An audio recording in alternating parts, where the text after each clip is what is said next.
இன்றைய தினம் 18வது மக்களவைக்கு மதுரை மக்களவை தொகுதியினுடைய இந்தியா கூட்டணியின் வேட்பாளராக வேட்புமனு தாக்கல் செய்துவிட்டு வந்திருக்கின்றோம்.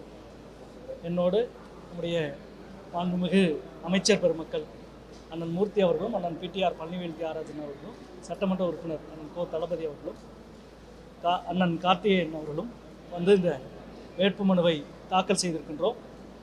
17 நாடாளுமன்ற தேர்தல் முடிவுற்றிருக்கிறது. 17 தேர்தலிலும் ஆட்சி மாற்றம்தான் கருப்பொருள்.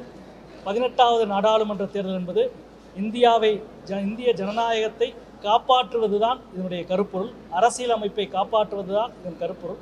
எனவே இந்தியாவை காப்பாற்ற ஒரு மகத்தான கூட்டணியை இந்தியா என்ற பெயரிலே உருவாக்கியிருக்கிறோம். தமிழ்நாட்டில் நமது மாண்புமிகு தளபதியார் அவர்கள் தலைமையில், திராவிட முன்னேற்ற கழகத்தின் தலைமையில் உருவாக்கப்பட்டிருக்கிற இந்த கூட்டணி மகத்தான வெற்றி பெறும்.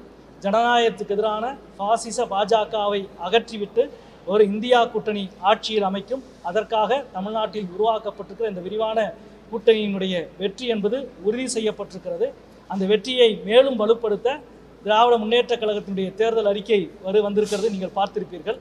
அதே போல கடந்த 3 ஆண்டுகளாக தமிழ்நாட்டினுடைய அரசு நம்முடைய மதுரையினுடைய வளர்ச்சிக்கு, மேம்பாட்டுக்கு எண்ணற்ற திட்டங்களை செய்திருக்கிறது. நம்முடைய அமைச்சர் பெருமக்கள் இருவரும் மதுரையினுடைய அடிப்படை கட்டமைப்பை உருவாக்குவதில் பெரும் பங்கை ஆற்றியிருக்கிறார்கள்.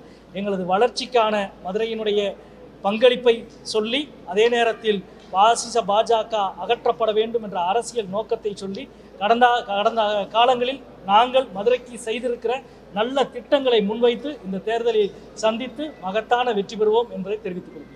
வெற்றி பெறுவது உறுதியாக இருக்கிற பட்சத்தில் கூட போன முறை எடுத்த அந்த வாக்குகள் வித்தியாசத்தில் எல்லாம் வெற்றி பெற முடியாது, இந்த முறை குறைந்த வாக்குகள் தான் வரும் அப்படின்ற மாதிரி ஒரு கணிப்பு. போன முறை எடுத்த வாக்கு வித்தியாசத்தில் வெற்றி பெற முடியாது, அதைவிட அதிகமான வாக்கு வித்தியாசத்தில் வெற்றி பெறுவோம் என்ற நம்பிக்கையோடு நாங்கள் இருக்கிறோம். நன்றி, வணக்கம்.